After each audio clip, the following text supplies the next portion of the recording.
Hi friends, வணக்கம். I welcome you all to the day 6th spoken English session.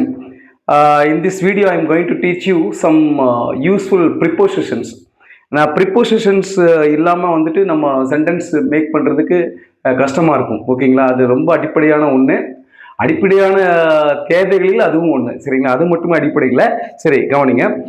பேசிக்காக நம்ம எதெல்லாம் use பண்ணுறோம் அப்படிங்கிறது பாருங்கள். ஃபஸ்ட்டு டு அப்படின்னா இக்கு அல்லது கிட்ட அப்படின்னு அர்த்தம். சரிங்களா? இக்கு அல்லது கிட்ட அப்படின்னு அர்த்தம். எந்த மீனிங்ல யூஸ் பண்றோம் அப்படின்னா பாருங்க, டு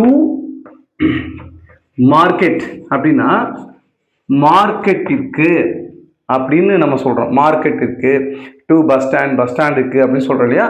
இப்போ நான் வந்து உங்களுக்கு ஏற்கனவே நான் ஒரு சாதாரண நிகழ்காலத்தில் சென்டென்ஸ் எப்படி டீச் பண்றது அப்படின்னு சொல்லி கொடுத்துருந்தேன். இதுக்கு முன்னாடி டே 1 to டே 5 வரைக்கும் வீடியோஸ் பார்த்துட்டு வாங்க. பார்க்காதவங்க, ஏற்கனவே பார்த்துட்டு இருக்கிறவங்க இதை ஃபாலோ பண்ணலாம். ஈஸியாக இருக்கும் இது. இப்போ இங்கே பாருங்க, நான் என்ன சொல்லி கொடுத்துருந்தேன்? ஐ கோ அப்படின்னு சொல்லியிருந்தேன் இல்லையா? ஐ கோ டு மார்க்கெட் அப்படின்னா நான் மார்க்கெட்டிற்கு போகிறேன். சரியா? நான் சந்தைக்கு போகிறேன். வி கோ டு மார்க்கெட், நாங்கள் சந்தைக்கு போகிறோம். யூ கோ டு மார்க்கெட், நீங்கள் சந்தைக்கு போகிறீங்க. தே கோ டு மார்க்கெட், அவங்க சந்தைக்கு போறாங்க. அதே மாதிரி இப்போ சப்ஜெக்ட் நம்ம ஹீ யூஸ் பண்றோம்னு வச்சுக்கோங்களேன். சிங்குலரா இருந்தால் என்ன பண்ணும்? வர்ப் கூட எஸ் ஆட் பண்ணும். அப்போ ஹீ கோஸ் டு மார்க்கெட் அப்படின்னா அவன் மார்க்கெட்டிற்கு போகிறான். நம்ம தூய தமிழ்ல டிரான்ஸ்லேட் பண்ண தேவையில்லை, உங்களுக்கு தெரிஞ்ச வேர்ட்ஸ் தான், அதனால தான் நான் இப்படி சொல்றேன். So he goes to market அப்படின்னு சொல்றோம். சரி சார், நீங்க டூனா இக்குன்னு சொன்னீங்கல்ல, கிட்ட அப்படிங்கிறத எப்படி யூஸ் பண்றதுன்னு சொல்லுங்க அப்படின்னு உங்களுக்கு மைண்ட்ல தோணும். அதுக்கு எப்படி அப்படின்னா, இப்ப பாருங்க, I give the money, I give the money to சக்தின்னு வச்சுக்கலாம். ஓகே, ஒரு நேம்காக. இப்ப பாருங்க, I give the money to சக்தி அப்படின்னா நான் பணத்தை சக்தி கிட்ட கொடுக்கிறேன், இல்ல கொடுக்கிறேன் அப்படின்னு சொல்லலாம். சக்திக்கு கொடுக்கிறேன் அப்படின்னு சொல்லலாம். சரிங்களா? I give the money to Shakti. இதே நம்ம இப்படி கூட சொல்லலாம், ஐ கிவ் சக்தி த மணி அப்படின்னாலும் மீனிங் ஒண்ணுதான். ஆக்சுவலா இந்த சென்டென்ஸ்க்கு பின்னாடி வேர்புக்கு அடுத்த உடனே இந்த சக்திங்கிற அந்த ஆப்ஜெக்ட் வரலாம். ஓகே, அதை வந்து நம்ம என்ன சொல்லுவோம்னா, அது விரிவா நான் சொல்லுவேன். அதை நம்ம இன்டைரக்ட் ஆப்ஜெக்ட்னு சொல்லுவோம். இந்த மணி அப்படிங்கிறது டைரக்ட் ஆப்ஜெக்ட்னு சொல்லுவோம். எப்பவுமே இன்டைரக்ட் ஆப்ஜெக்ட் வந்து இந்த வேர்புக்கு பின்னாடி உடனே வந்துடும். இந்த டைரக்ட் ஆப்ஜெக்ட் அப்படிங்கிறது இந்த இன்டைரக்ட் ஆப்ஜெக்ட்டுக்கு பின்னாடி தான் வரும். சரிங்களா? சரி, இப்போ ஐ கிவ் சக்தி த மணி, நான் அந்த பணத்தை சக்தி கிட்ட கொடுக்குறேன் அப்படின்னு சொல்றோம். ஸோ இந்த கிட்ட இக்கு அப்படிங்கிறது புரியுதுங்களா? இதுதான் வந்து டூ உடைய மீனிங். ஓகே, சரி, அடுத்த ஒரு வேர்டு பார்ப்போம். அது என்ன அப்படின்னா, இப்போ நான் உங்களுக்கு ஏன் சிம்பிள் ப்ரெசன்ட் டென்ஸ் முடிச்ச உடனே நான் அந்த ப்ரிப்போசிஷன்ஸ்க்கு வந்தேன் அப்படின்னா, இங்க இருந்தே நீங்க அந்த ப்ரிப்போசிஷன்ஸ் யூஸ் பண்ணி பழகிட்டீங்கன்னா அடுத்தடுத்த சிச்சுவேஷன்ஸ் நான் சொல்லி கொடுக்கும்போது அது உங்களுக்கு ஈஸியா இருக்கும். ஓகே, அதுக்காக தான். சரி, அடுத்தது பாருங்க, ஃபார். ஃபார் அப்படின்னா ஆக அப்படின்னு அர்த்தம். இப்போ பாருங்க, ஃபார் மீ அப்படின்னா எனக்காக, எனக்காக. For me. இப்போ இந்த மீங்கிற மாதிரியான வேர்ட்ஸ் முதல்ல தெரிஞ்சுக்குங்க. என்ன அப்படின்னா, இப்ப பாருங்க, மீனா எனக்கு. இப்போ இதை உங்களுக்கு தமிழ் மூலமா நான் சொல்லி கொடுக்குறேன் பாருங்க. இப்போ மீ அப்படிங்கிறத எப்படி சொல்லலாம்னா, இப்ப பாருங்க, என்னை எனக்கு அப்படின்னு நம்ம எடுத்துக்கலாம். எனக்கு. அடுத்தது என்னால் அப்படிங்கிற மீனிங்லையும் எடுத்துக்கலாம். பட் இதுக்கு முன்னாடி பை அப்படிங்கிற வேர்டு ஆட் பண்ணா என்னால், பை மீனா என்னால், மீனா என்னை, எனக்கு என்னால். இங்கேயே படிச்ச மாதிரி இருக்குமே. என்ன அப்படின்னா ஒண்ணும் கிடையாது. இங்க பாருங்க, ஐ ஆல் கு. இந்த ஐயால் கு இன்னது கண் அப்படிங்கிறது எங்க படிச்சுக்கிறீங்க? வேற்றுமை உறுப்புகள் அப்படின்னு படிச்சிருப்பீங்க இல்லையா? சோ அதுல இந்த இந்த 3 வேற்றுமை உறுப்புகள் வந்து நம்ம பயன்படுத்தலாம் இந்த மீ அப்படிங்கிறத. புரியுதுங்களா? சரி, அடுத்தது பாருங்க, யூ. யூ அப்படிங்கிறத இதே மாதிரி சப்ஸ்டிட்யூட் பண்ணி பாருங்க. உன்னை, உனக்கு, பை யூ அப்படின்னா உன்னால் அப்படின்னு அர்த்தம். சரியா? அடுத்தது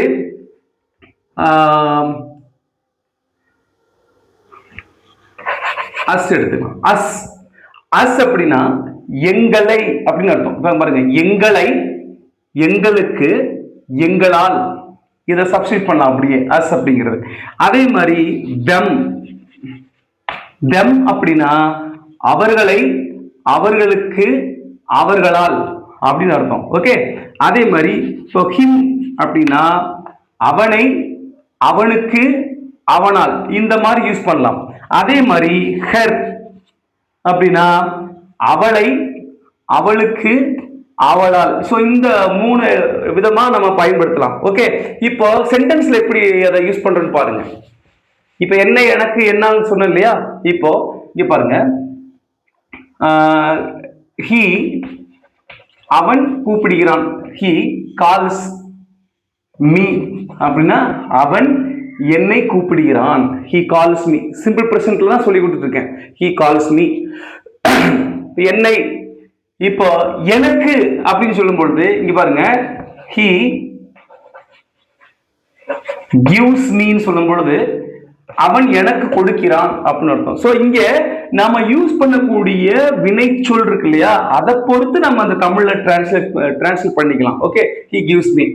இப்போ இது உங்களுக்கு நான் பேசிவ் வாய்ஸ் சொல்லி கொடுக்கல, அது தனியான கிராமர்ல இருக்கு, அதை போய் பாருங்க. இப்போ உதாரணத்துக்கு இங்க பாருங்க, he is helped by me. இப்போ பாருங்க, he is helped by me. It is not active voice, இது வந்து passive voice. இப்போ அவன் என்னால் உதவி செய்யப்படுகிறான். இப்போ புரியுதுங்களா?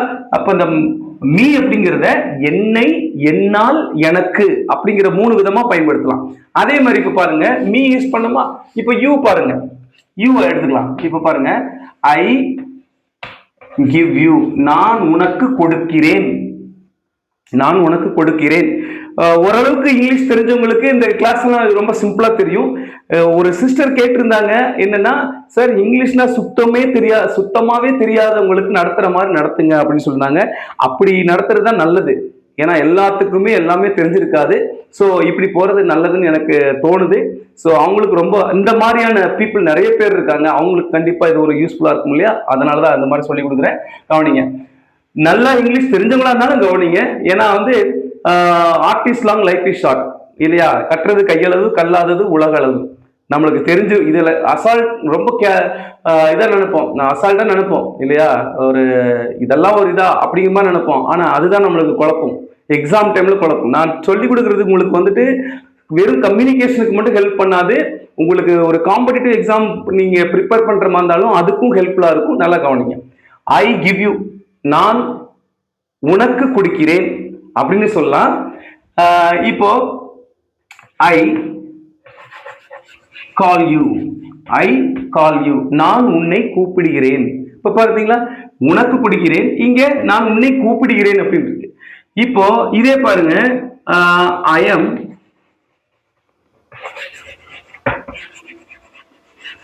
disturbed by you, I am disturbed by you, நான் உன்னால் தொந்தரவு செய்யப்படுகிறேன் அப்படி. இப்போ இந்த பாசிவ் வாய்ஸ்ல சொல்லும்போது நம்ம என்ன பண்றோம், பை யூ அப்படிங்கறது நம்ம யூஸ் பண்றோம். ஆக்டிவ் வாய்ஸ்லயும் யூஸ் பண்ணலாம், ஆனா அது பின்னாடி நான் சொல்லி தரேன். ஓகே. இப்போ அடுத்தது பாருங்க, யூ யூஸ் பண்ணமா, இந்த 3 விதமா யூ யூஸ் பண்ணோம்.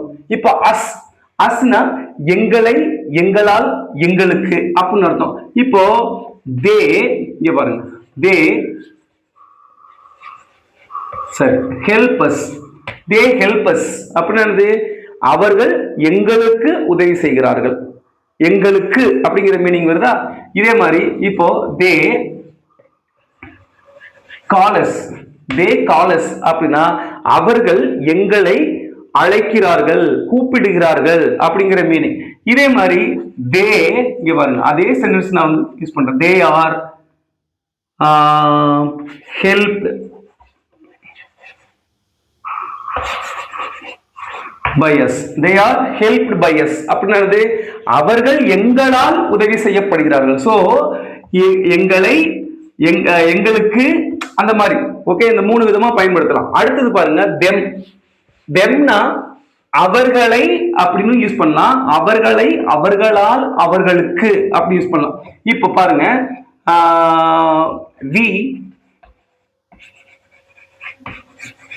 invite them, we invite them, நாங்கள் அவர்களை வரவேற்கிறோம். இன்வைட்னா என்னது, அழைக்கிறோம் அப்படிங்கிற மீனிங் எடுத்துக்கலாம். ஓகே, we invite them, நாங்கள் அவர்களை அழைக்கிறோம் அப்படின்னு எடுத்துக்கலாம். இப்போ இதே வந்துட்டு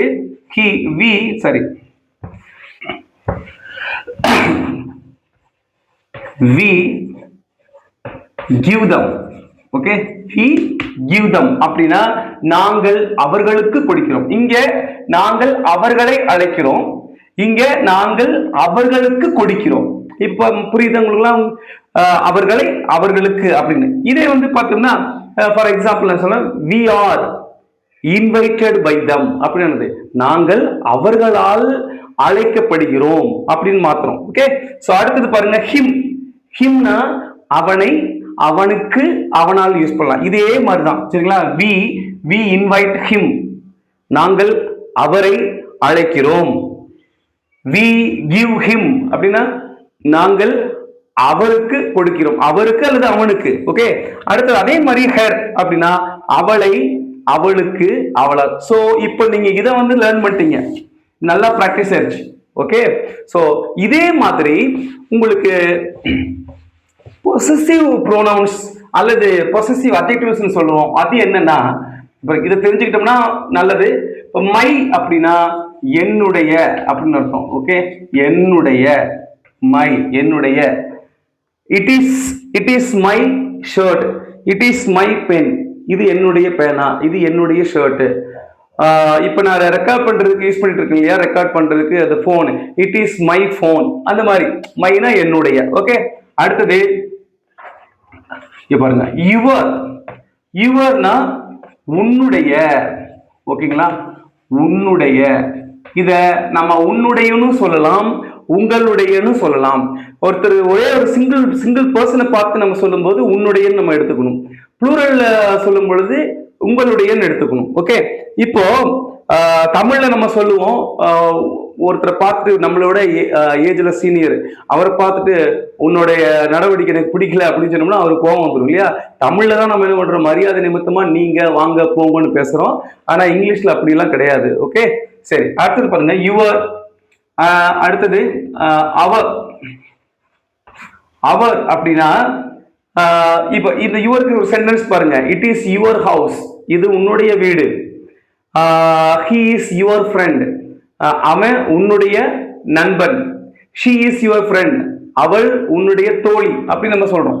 அதே மாதிரி அவர்னா நம்முடைய, நம்முடைய அல்லது எங்களுடைய, ரெண்டு மீனிங்லயும் நம்ம எடுத்துக்கலாம். அல்லது நம் அப்படின்னு எடுத்துக்கலாம். ஓகே, இப்போ it is our house, it is our house, இது எங்களுடைய வீடு. ஓகே, பொதுவா நம்ம எல்லாத்துக்குமே சொந்தமான, எல்லாத்துக்குமே சொந்தமான. India is our country, India நம்முடைய நாடு அப்படின்னு சொல்றோம். ஓகே, சரி, அடுத்தது பாருங்க தேயர். சரி, தேயர் அப்படின்னா அவர்களுடைய, அவர்களுடைய. ஓகே, கண்டிப்பா ஒரு நோட் புக்ல எழுதி வைங்க, எழுதி வச்சீங்கன்னா யூஸ்ஃபுல்லா இருக்கும். நீங்க ரிவிஷன் பார்க்கும்போது, ரிவிஷன்னா அப்படி இல்லை, நீங்க பிராக்டிஸ் பண்றதுக்கு இதெல்லாம் தேவைப்படும். ஓகே, இந்த மாதிரி நானும் பிராக்டிஸ் பண்ணினேன். ஓகே, ஒரு வேர்டு நான் புதுசா கத்துக்கிட்டேன் அப்படின்னா அந்த வேர்டுக்கு மைண்டுக்குள்ளேயே ஒரு 100 சென்டென்சஸ் நான் ஓட்டி பார்த்துருவேன், சொல்லி பார்த்துருவேன். ஓகே, அதெல்லாம் பண்ணுங்க. தேயர்னா அவர்களுடைய அல்லது இவர்களுடைய அப்படின்னு அர்த்தம். Pakistan is their country, Pakistan அவர்களுடைய நாடு. இப்ப ஏன் நீங்க பாகிஸ்தான் வரைக்கும் போறீங்க, பக்கத்திலேயே உங்க பார்த்து சொல்றீங்க இட் இஸ் தேயர் ஹவுஸ், இது அவர்களுடைய வீடு. ஓகே, அந்த மாதிரி சொல்லலாம். ஓகே, தேயர் பார்த்தாச்சு. அடுத்தது பாருங்க ஹிஸ். ஹிஸ் அப்படின்னா அவனுடைய அப்படின்னு, அவனுடைய அல்லது அவருடைய. நம்ம தமிழ்ல மரியாதையா நம்ம அவருன்னு பேசணும் இல்லையா, சோ அதுக்கு நம்ம வந்து ஹிஸ்னா அவருடையன்னு சொல்லிக்கலாம். இப்ப இட் இஸ் ஹிஸ் ஹவுஸ், இது அவனுடைய வீடு. he is his father, அவருடைய அப்பா அல்லது அவனுடைய அப்பா அப்படி சொல்றோம். அடுத்தது பாருங்க her. ஹர் அப்படின்னா அவளுடைய அப்படி அர்த்தம். She is her friend, she is her neighbour, அவளுடைய பக்கத்து வீட்டுக்காரர் அப்படின்னு சொல்றோம். ஓகே, இந்த மாதிரி சொல்றோம். அடுத்தது கடைசியா இட்ஸ். இதுக்கு இந்த இட்ஸ் அப்படிங்கிறதுக்கு தனியா நான் ஒரு வீடியோவே போட்டிருக்கேன் ஒரு ஷார்ட்ஸ்ல, அது பாருங்க, ஷார்ட் வீடியோல இருக்கும். இங்க அப்பாஸ்ட்ரோபி யூஸ் பண்ணக்கூடாது. ஓகே, இங்க அப்பாஸ்ட்ரோபி யூஸ் பண்ணிட்டா அதோட மீனிங் வேற. இங்க அப்பாஸ்ட்ரோபி யூஸ் பண்ணாம இருந்துச்சுன்னா இதுக்கு பேர் வந்து இதுக்குடைய மீனிங் என்னன்னா அதனுடைய அப்படின்னு அர்த்தம். ஓகேங்களா, அதனுடைய அப்படின்னு அர்த்தம். ஓகே, சோ இதுக்குள்ளதான் இதை நான் வந்து ஒரு ப்ரோனவுன் சாங் அப்படின்னு சொல்லிட்டு நான் போட்டு பாட்டா பாடியிருந்தேன். I may me we ours, you are you, they are them, he is him, she her, it அப்படின்னு சொல்லி இந்த மாதிரி பாடினேன். அதுக்கு ஒருத்தர் கமெண்ட் போட்டிருந்தாரு, அதுல வந்து மை செல்ஃப் எல்லாம் இருக்கு, மைண்ட் இருக்கு அப்படின்னு. அதெல்லாம் கவர் பண்ணா இந்த ராகத்துல பாட முடியாது. அவருக்கு வந்து அந்த மியூசிக் சென்ஸ் இல்லை அவருக்கு. சும்மா வந்து என்ன உருட்டிட்டு இருக்க அப்படின்னு சொல்லி போட்டிருந்தாரு. அந்த மாதிரி பர்சன் எல்லாம் வந்துட்டு நாம ஜஸ்ட் இக்னோர் பண்ணிட்டு போயிட்டே இருக்கணும். ஓகே, என்னுடைய டார்கெட் என்ன அப்படின்னா எனக்கு தெரிஞ்ச விஷயங்களை நான் வந்து பல பேர்த்துக்கு நான் பரப்பணும். அதுதான் என்னுடைய எய்ம். ஓகே, எனக்கு தெரிஞ்ச விஷயம் எல்லாத்தையும் நான் கற்றுக் கொடுக்கணும். இது வந்து யாராவது ஒருத்தருக்கு வந்து தேவைப்படும் இல்லையா? சரி, அந்த மாதிரி, அதனால அந்த மாதிரியான கமெண்ட்ஸ் எல்லாம் நான் வந்து கண்டுக்கிறதே கிடையாது. சரி, அடுத்து பாருங்க. ஸோ இதை வச்சுக்கணும், இதுக்குள்ளதான் நம்ம சென்டென்ஸ் நம்ம அதிகமா யூஸ் பண்றோம். ஓகே, சரி, அடுத்தது இப்போ ஃபார் பார்த்தோம் இல்லையா? ஃபார் இப்போ பாருங்க, உங்களுக்கு ஈஸியா புரியும். ஃபார் மீ அப்படின்னா எனக்காக அப்படின்னு அர்த்தம். ஓகே, எனக்காக. இப்போ என்னை எனக்கு என்னான்னு பார்த்தோம் இல்லையா? ஆனா இந்த மீக்கு முன்னாடி ஃபார் போட்டா ஃபாரோட மீனிங் ஆக அப்படின்னு அர்த்தம். அப்ப எனக்காக. இப்போ இந்த சிம்பிள் பிரசன்ட் டென்ஸ்ல நீங்க பேசுறீங்க இல்லையா? இப்ப நான் படிக்கிறேன், எப்படி இங்கிலீஷ்ல சொல்லுவீங்க? ஐ ஸ்டடி. நான் எனக்காக படிக்கிறேன், எப்படி சொல்லணும்? இங்க பாருங்க, ஐ ஸ்டடி ஃபார் மீ. அவ்வளவுதான், ஐ ஸ்டடி ஃபார் மீ. நீங்க இங்கிலீஷ்ல சென்டென்ஸ் பேசுறீங்க, அவ்வளவுதான், ஐ ஸ்டடி ஃபார் மீ. இப்படி கொஞ்சம் கொஞ்சமா கிராஜுவலா என்ன ஆகும், சென்டென்ஸ் லென்த்தியா போகும். then you will be able to speak lengthy sentences, okay, without any mistakes. See, I study for me, நான் எனக்காக படிக்கிறேன். I study for, இங்க my parents. இப்பதானே உங்களுக்கு வந்து மை பத்தி சொல்லி கொடுத்து இல்லையா? இப்ப பாருங்க யூஸ் ஆகுது. அதனால சென்டென்ஸ் யூஸ் பண்றதுக்கு இதெல்லாம் தேவை. அதனால முன்னாடியே டீச் பண்ணிட்டேன். I study for my parents, நான் என்னுடைய பேரண்ட்ஸ்க்காக படிக்கிறேன். I study for my future. Okay, I study for my future, நான் என்னுடைய எதிர்காலத்திற்காக படிக்கிறேன்.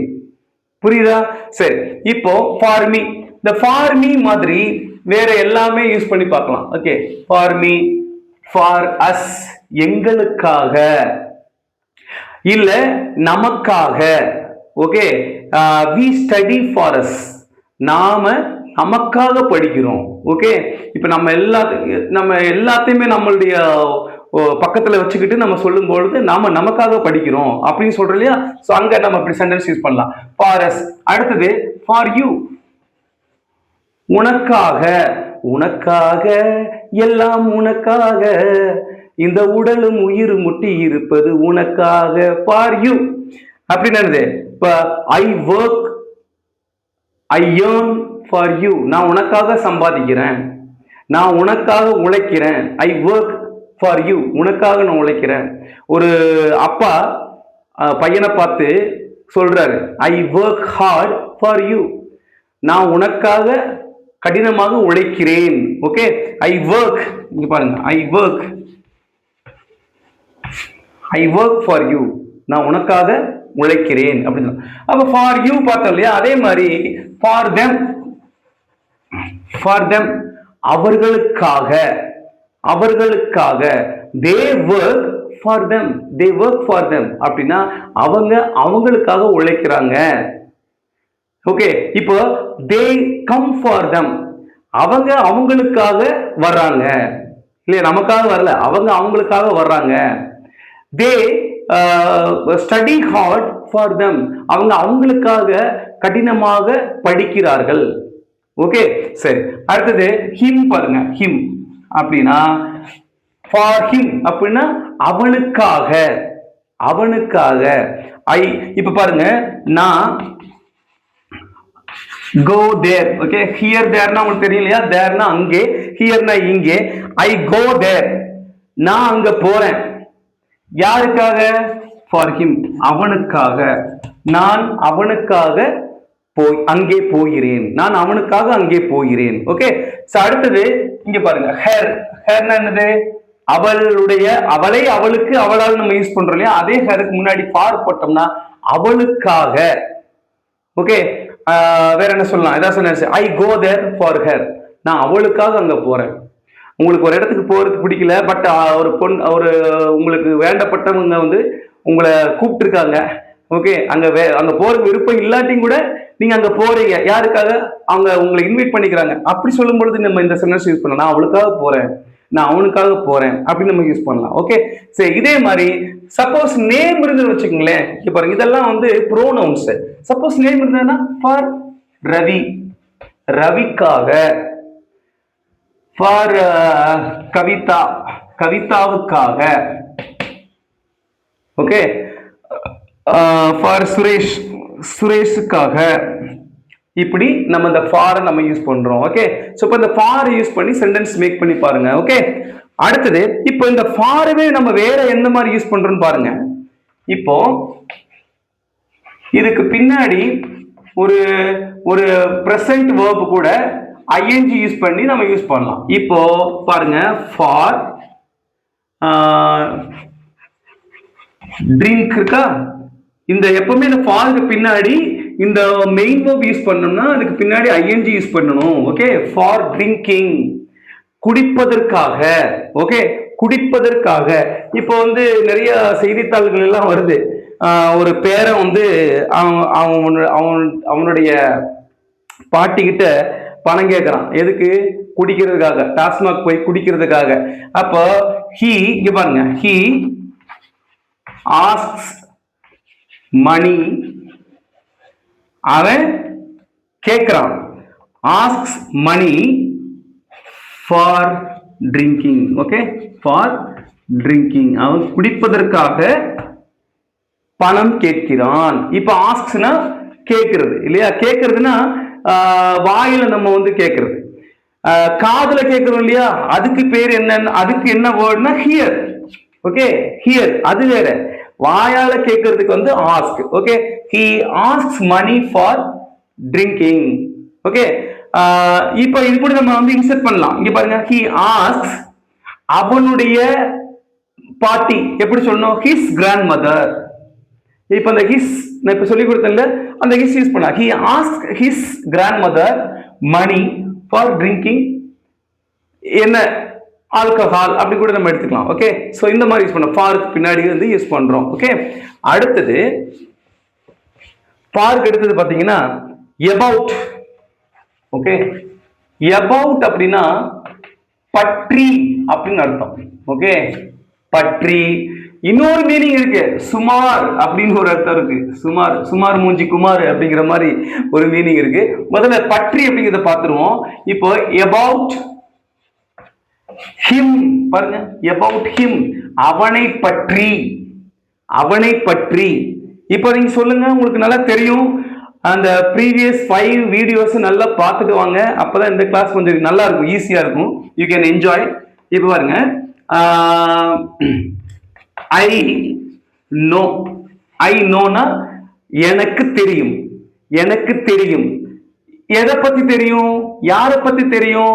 I know about him. I know about him. எனக்கு அவனை பற்றி தெரியும். இல்ல எனக்கு அவரை பற்றி தெரியும், மரியாதையா சொல்றதுக்காக. சப்போஸ் நீங்க வந்து நெகட்டிவ், இது வரைக்கும் நான் பாசிட்டிவ் சென்டென்ஸ் சொல்லிட்டு இருந்தேன் இல்லையா? நெகட்டிவ் சென்டென்ஸ் நீங்க ட்ரை பண்ணுங்க. இப்போ எனக்கு அவரை பத்தி தெரியாது, எப்படி சொல்லணும்? ஐ don't no.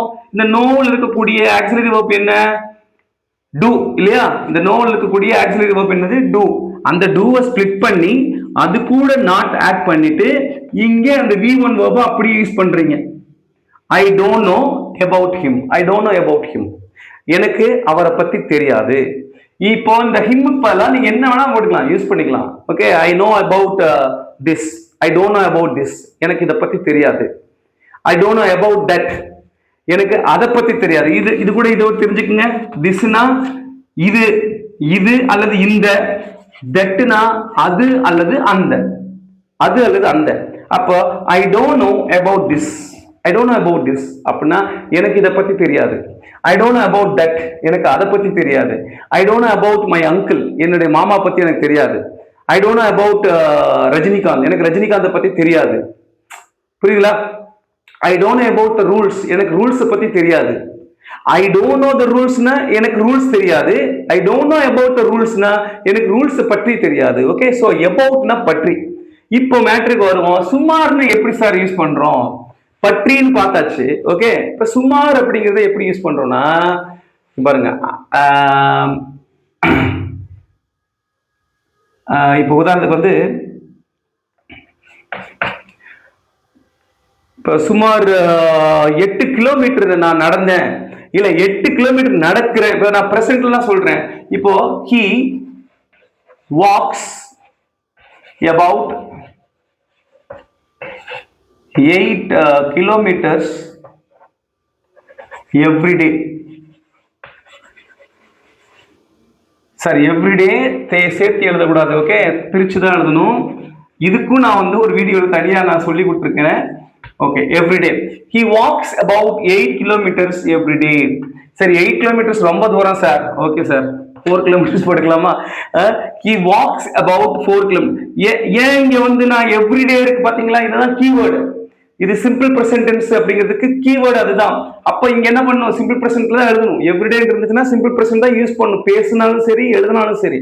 he walks about 4 kilometers every day. அவர் தினமும் அல்லது ஒவ்வொரு நாளும் சுமார் 4 கிலோமீட்டர். சுமார் அதாவது இங்க எக்ஸாக்டா 4 கிலோமீட்டர்ஸ் நம்மளுக்கு தெரியாத பட்சத்துல சுமார் 4 கிலோமீட்டர் நடக்கிறார் சார் அப்படின்னு சொல்லும் போது he walks about 4 kilometers every day ன்னு சொல்லலாம். ஓகே, சோ இதுதான் வந்து அபவுட்டோட யூஸ். அடுத்தது வந்துட்டு பாத்தீங்கன்னா வித்துக்கு நான் வந்துட்டு சொல்லி கொடுத்திருந்தேன். வித்துனா உடன் அப்படின்னு அர்த்தம். ஓகே, உடன், உடன். இப்போ வித் மை மதர் பாருங்க, வித் மை மதர் என்னுடைய அம்மாவுடன், வித் மை ஃபாதர் என்னுடைய அப்பாவுடன், வித் மை ஃப்ரெண்ட் என்னுடைய நண்பனுடன், வித் இல்லது கேர்ள்ஸ் குறிக்கிற மாதிரி இருந்தது அப்படின்னா, லேடிஸ் குறிக்கிற மாதிரி இருந்ததுன்னா என்னுடைய தோழியுடன். ஓகே, ஸோ இந்த மாதிரி நம்ம சொல்றோம். இப்போ இங்க ஏன் பர்சன் மட்டும் தான் யூஸ் பண்ணணுமா அப்படின்னு கிடையாது. இப்போ நிறைய திங்ஸ் கூட யூஸ் பண்ணலாம். With my purse, with my purse என்னுடைய பர்ஸ் உடன். ஓகே, இப்போ பாருங்க, I go there with my purse, என்னுடைய பர்ஸுடன் நான் அங்கே செல்கிறேன். வித் மை பர்ஸ் இல்ல வித் மை ஒரிஜினல் சர்டிபிகேட்ஸ், என்னுடைய உண்மையான சான்றிதழ்களுடன்.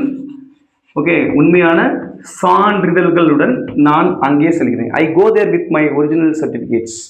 ஓகே, இந்த மாதிரி சொல்லலாம். இப்போ வித் நம்ம பார்த்தோம் இல்லையா?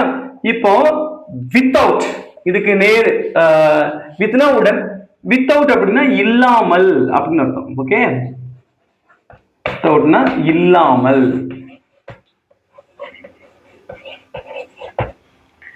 அதே சென்டென்ஸ் தான். இப்போ ஃபார் எக்ஸாம்பிள் ஒரு நேம் யூஸ் பண்ணிக்கலாம். கவிதா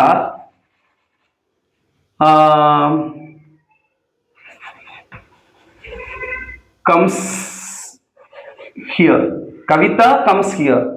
கவிதா இங்கே வருகிறாள். எப்படி வருகிறாள் அப்படின்னா without any aim, without any aim. Kavitha எந்த ஒரு எய்ம் இல்லாம, இலக்கு இல்லாமல் இங்கே வருகிறாள். நிறைய ஸ்டூடெண்ட்ஸ் அப்படிதான் இருப்பாங்க இல்லையா? எதுக்காக ஸ்கூலுக்கு வர்றோம் அப்படிங்கிற அந்த ஒரு எய்மே இல்லாம சும்மா வந்து உட்காந்துக்கிட்டு டிஸ்டர்ப் பண்ணிக்கிட்டு சில பேர் இருப்பாங்க இல்லையா? ஸோ சம் ஸ்டூடெண்ட்ஸ், இங்க பாருங்க, சம் ஸ்டூடெண்ட்ஸ் ப்ளூரலா, அப்போ come. Some students come to school without any aim. Then what is the use of it? ஒரு எய்மே இல்லாமல் இருந்துச்சுன்னா என்ன பிரயோஜனம் இருக்கு சொல்லுங்க பார்க்கலாம். ஒரு எய்ம் இருந்துச்சுன்னா தான் நம்ம அதை நோக்கி போவோம். ஓகே, ஸோ இது எப்படி சொல்லுவோம் அப்படின்னா, life without and ambition is like the boat without oar அப்படின்னு சொல்லுவாங்க. என்னது ஒரு படகுல வந்து இந்த துடுப்பு இருக்கும் இல்லையா, அந்த துடுப்பே இல்லாத படகு எப்படி போகும் யோசிச்சு பாருங்க. துடுப்பு இல்லைன்னா அந்த படகு எப்படி போகும்? காத்தடிக்கிற திசையெல்லாம் அப்படி இப்படி போயிட்டே இருக்கும். அந்த ஓ இருக்கு இல்லையா, ஓஆர்இ இல்லையா, அந்த படகுடைய துடுப்பு அது இருந்துச்சுன்னா தான் கரெக்டா அந்த டைரக்ஷனை நம்ம கொண்டு போயிட்டு போய் சேருவோம், அந்த டெஸ்டினேஷனுக்கு போய் சேருவோம். அந்த மாதிரி ஒரு ஆம்பிஷன் இல்லாத வாழ்க்கை அந்த துடுப்பு இல்லாத படகை போன்றது அப்படின்னு சொல்லிட்டு சொல்லுவாங்க. அது மாதிரி சில பேர் எய்மே இல்லாம இருப்பாங்க இல்லையா. ஸோ அதுக்கு நான் சொல்றேன். ஓகே, அடுத்தது பாருங்க, Kavitha comes here without any aim. இப்போ இதே வந்து பாத்தீங்கன்னு வச்சுங்களேன், இந்த வித்தவுட்க்கு பின்னாடி எப்படி நான் சொன்ன இந்த ஃபார்க் சொன்னேன் இல்லையா, அதே மாதிரியே இங்க V1 verb கூட ing ஆட் பண்ணி யூஸ் பண்ணலாம். இப்ப பாருங்க, Kavitha comes here without taking hall ticket. நிறைய ஸ்டூடெண்ட்ஸ் இந்த நீட் எக்ஸாமுக்கு போறாங்க இல்லையா, வித்தவுட் டேக்கிங் ஹேர், பாருங்க hair hall ticket, hall ticket. அப்போ கவிதா இங்கே அவளுடைய ஹால் டிக்கெட்டை எடுக்காமல் இங்கே வருகிறாள். ஓகே, இங்க நீங்க கம்ஸ் மட்டுமே யூஸ் பண்ண தேவையில்லை, நிறைய வேர்ப்ஸ், டிஃப்ரெண்ட் வேர்ப்ஸ் நீங்க யூஸ் பண்ணுங்க. பட் என்ன கண்டிஷன் அப்படின்னா V1 verb அந்த பேசிக்ல தான் நான் வந்து நிற்பேன். சப்ஜெக்ட் சிங்குலரா இருந்துச்சுன்னா அல்லது ஐவி யூதேயா இருந்துச்சு அப்படின்னா V1 verb அப்படி யூஸ் பண்ணுங்க. சப்ஜெக்ட் ப்ளூரல் ஃபார்ம்ல இருந்துச்சு அப்படின்னா ஐவி யூதே அப்படி V1 யூஸ் பண்ணணும். சிங்குலர் நவுன் யூஸ் பண்ணோம் அப்படின்னா V1 கூட எஸ் ஆட் பண்ணணும். ப்ளூரலா இருந்துச்சுன்னா V1 அப்படி யூஸ் பண்ணுங்க. சாரி, நான் மாற்றி சொல்லிட்டேன். ஓகே, சரி, இது வரைக்கும் போதும். அடுத்து இன்னும் இருக்கக்கூடிய ப்ரிப்போசிஷன்ஸ் வந்து அடுத்த செஷன்ல நான் டீச் பண்றேன். Okay, thank you so much. இந்த வீடியோ பிடிச்சிருந்ததுன்னா, இந்த இன்ஃபர்மேஷன் பிடிச்சிருந்தா லைக் பண்ணுங்க, ஷேர் பண்ணுங்க, மறக்காம சப்ஸ்கிரைப் பண்ணுங்க. நன்றி. ப்ராக்டிஸ் பண்ணுங்க முக்கியமா. தேங்க்யூ.